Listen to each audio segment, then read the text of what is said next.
ಒಂದು ಹೋಗಿಲ್ಲ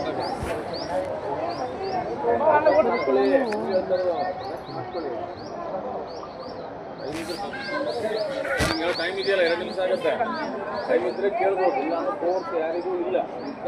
ಹೋಗುತ್ತೆ ನೋಡಿ, ಇದಕ್ಕೊಂದು ಭಿಕ್ಷಾಲಯ ಅಂತ ಹೇಳ್ತಾರೆ. ಮೂಲಕ ಭಿಕ್ಷಾಲಯ ಅರ್ಥ ಅಂದ್ರೆ ಬೆಂಕಿ ಇದ್ದಾನೆ ಅನ್ನ ಮಾಡೋದಕ್ಕೆ ಯಾರ ಕೈಲಿ ಮಾಡೋಕೆ ಆಗೋದಿಲ್ಲ. ಅಪ್ಪಣಾತರ ಮಾಡಿಸಿ ತೋರಿಸ್ತಾರೆ. ಅಪ್ಪಣಾತರ ಅಂದ್ರೆ ರಾಘವೇಂದ್ರ ಸ್ವಾಮಿ ಪರಮ ಶಿಷ್ಯರ ಪೂಜ್ಯ ರಾಘವೇಂದ್ರ ಮಂತ್ರ ಬರುತ್ತಲ್ವಾ, ಆ ಮಂತ್ರ ಬರೆದ ಮಹಾನುಭಾವರೇ ಅಪ್ಪಣಾತರ. ಬೆಂಕಿ ಇದ್ದಾನೆ ಅನ್ನ ಹೇಗಂದ್ರೆ ಅಪ್ಪಣಾತರ ಕಾಲದಲ್ಲಿ ಗುರುಕುಲ ಇತ್ತು. ಗುರುಕುಲ ನಿಮ್ಗೆ ಗೊತ್ತಲ್ಲ, ಆ ಗುರುಕುಲದಲ್ಲಿ ಮಕ್ಕಳು ಪಾಠದ ನಂತರ ಈ ಊರ್ಲ ಕಡೆ ಹೋಗಿ ಭೌತಿಕ ಭಿಕ್ಷಾ ಅಂದ್ರೆ ಭಿಕ್ಷಾ ತಗೊಂಡು ಬರ್ತಾ ಇದ್ರು. ಬಂದಿರ್ತಕ್ಕಂಥ ಅಕ್ಕಿ ಮತ್ತು ಬೆಳೆನ ಒಂದು ಬಟ್ಟೆ ಗಂಟಲು ಕಟ್ಟಿ ಈ ಬೃಂದಾವನ ಕಾಣ್ತಾ ಇದೆ ನಿಮಗೆ. ಅದರ ಹಿಂದೆ ಅಪ್ಪಣಾತರ ಕಾಲದಲ್ಲಿ ದೊಡ್ಡ ಅರಳಿ ವೃಕ್ಷ ಆಯ್ತು. ಆ ವೃಕ್ಷ ಈಗೆಲ್ಲ ಬಿದ್ದೋಗಿದೆ. ಆ ವೃಕ್ಷಕ್ಕೆ ರಂಬಗೆ ತೂಗಿ ಹಾಕ್ತಾರೆ ಮಕ್ಕಳು ತಂದಿರ್ತಕ್ಕಂಥ ಅಕ್ಕಿ ಬೆಳೆನ. ಆಮೇಲೆ ಅಪ್ಪಣಾಚಾರ್ಯ ಏನ್ ಮಾಡ್ತಾರೆ, ಉಗ್ರ ನರಸಿಂಹ ಸ್ವಾಮಿ ಇದನ್ನ ಪೂಜೆ ಅಭಿಷೇಕ ಮಾಡಿ, ಇಲ್ಲಿ ಆಂಜನೇಯ ಸ್ವಾಮಿ ಕಾಣ್ತಾ ಇದೆಯಾ, ಇದೇ ಆಂಜನೇಯ ಸ್ವಾಮಿ ಅಪ್ಪಣಾತರ ಪೂಜೆ ಮಾಡಿ ಅಭಿಷೇಕ ಮಾಡ್ತಾ ಇದ್ದಾರೆ. ಅಭಿಷೇಕ ಮಾಡಿರ್ತಕ್ಕಂಥ ತೀರ್ಥವನ್ನ ಅಪ್ಪಣಾತರಿಗೆ ಪ್ರೋಕ್ಷಣೆ ಮಾಡ್ತಾ ಇದ್ದಾರೆ. ಅದೇನಾಗ್ತಾ ಇತ್ತು ಅಂದ್ರೆ ಪ್ರೋಕ್ಷಣೆ ಮಾಡಿದ ತಕ್ಷಣವೇ ಅಪ್ಪ ಫೋಟೋ ತೆಗಿಬೇಡಿ, ಅಪ್ಪ ಯಾರು ಬಿಸಿ ಬಿಸಿಯಾಗಿ ಅನ್ನ ಆಗ್ತಾ ಇತ್ತು. ಆ ಚಾಣಕ್ಯ ಭಿಕ್ಷಾಲಯ ಅಂದ್ರೆ ರಾಘವೇಂದ್ರ ಸ್ವಾಮಿ ಅವರು ಇಲ್ಲಿ ಬಂದು 13 ವರ್ಷಗಳ ಕಾಲ ಇಲ್ಲೇ ಇದ್ರು ಅಪ್ಪಣಾಚಾರ್ಯ ಜೊತೆಯಲ್ಲಿ. ಆ 13 ವರ್ಷ ಇದ್ದ ಕಾಲದಲ್ಲಿ ಈ ಬೃಂದಾವನ ಕಾಣ್ತಾ ಇದೆ ನಮಗೆ.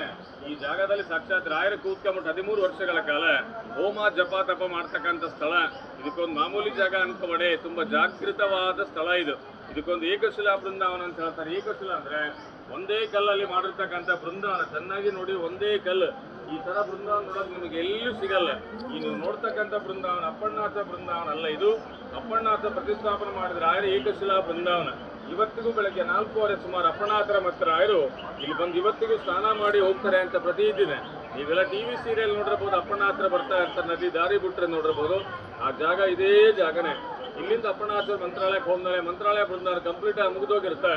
ಆ ಬೃಂದಾವನಗಳು ಕ್ಷಣವೇ ಅಪ್ಪಣ್ಣಾಥ ಮೂರ್ತು ಕೆಳಗಡೆ ಬೀಳ್ತಾರೆ. ಆಗ ರಾಯರು ಬೃಂದಾವನ ಒಳಗಿಂದೇ ಅಪ್ಪಣ್ಣಾಥರಿಗೆ ಹೇಳ್ತಾರೆ, ಅಪ್ಪಣ ಪ್ರತಿನಿತ್ಯ ನನ್ನ ದರ್ಶನಕ್ಕೆ ಮಂತ್ರಾಲಯಕ್ಕೆ ಬರಬೇಡ, ನಾನು 13 ವರ್ಷಗಳ ಕಾಲ ಇಲ್ಲಿ ಕೂತ್ಕೊಂಡು ಹೋಮ ಜಪ ತಪ ಮಾಡ್ತಾ ಇದ್ದೆ ಭಿಕ್ಷಾಲಿ ಒಳಗೆ.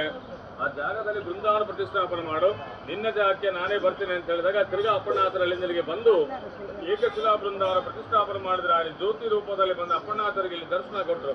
ರಾಯರಿಗೆ ಪ್ರತಿನಿತ್ಯ ಊಟ ಮಾಡೋ ಸಮಯದಲ್ಲಿ ಕಡ್ಲಿ ಬೇಳಿ ಚಟ್ನಿ ಮತ್ತು ಮಸ್ತಿ ಕಡೆ ಬಂದ್ರೆ ತುಂಬಾ ಇಷ್ಟ. ಅಪ್ಪಣ್ಣಾಥರ ಕೂತು ರುಬ್ಬುತ್ತಾ ಇದ್ರ ಯೂಸ್ ಒಳಕಲ್ಲ ರುಬ್ಕೊಂಡು ಮೇಲಿದೆ ಹೋಗ್ತಾ ನೋಡ್ಕೊಂಡು ಹೋಗ್ಬೋದು. ನಿಮಗೆ ಇನ್ನೊಂದು ಸ್ಪೆಷಲ್ ಅಂದ್ರೆ ಇಲ್ಲಿ ಅಪ್ಪಣ್ಣಾಥರ ವಂಶಸ್ಥರು ಈಗೂ ಇದ್ದಾರೆ. ಅವರ ಅಷ್ಟೋತ್ತರ ಶತಸೇವಾ ಪ್ರತಿನಿತ್ಯ ಬಂದಂತ ಭಕ್ತರಿಗೆ ಅನ್ನದಾನ ಮಾಡ್ತಾ ಪ್ರತಿನಿತ್ಯ 1000 ರಿಂದ 2000 ಅನ್ನದಾನ ಆಗತ್ತೆ. ಇಲ್ಲಿ ನಿಮ್ಗೆ ಟೈಮ್ ಇತ್ತಂದ್ರೆ ಊಟ ಮಾಡ್ಕೊಂಡು ಹೋಗ್ಬೋದು, 1 ಗಂಟೆ ಆಗುತ್ತೆ. ಇಲ್ಲಿ 108 ರೂಪಾಯಿ ಕೊಟ್ಟರೆ ಒಂದಿನ ಪಂಚಾಮೃತ ಆಗತ್ತೆ, ಕೊಡ್ಬೋದು, ರಿಸೀವ್ ಕೊಡ್ತಾ. ಬಟ್ ಅನ್ನದಾನಕ್ಕೆ ಹೋಗಲ್ಲ. ನಿಮ್ಗೆ ಅನ್ನದಾನ ಮಾಡಿಸ್ಬೇಕು ಅಂತ ನಿಮ್ಮ ಮನಸ್ಸಲ್ಲಿ ಇತ್ತ ಬರೀ 508 ರೂಪಾಯಿ ಕೊಟ್ಟರೆ ಒಂದಿನ ಆಗತ್ತೆ. ಅದೇ 1008 1500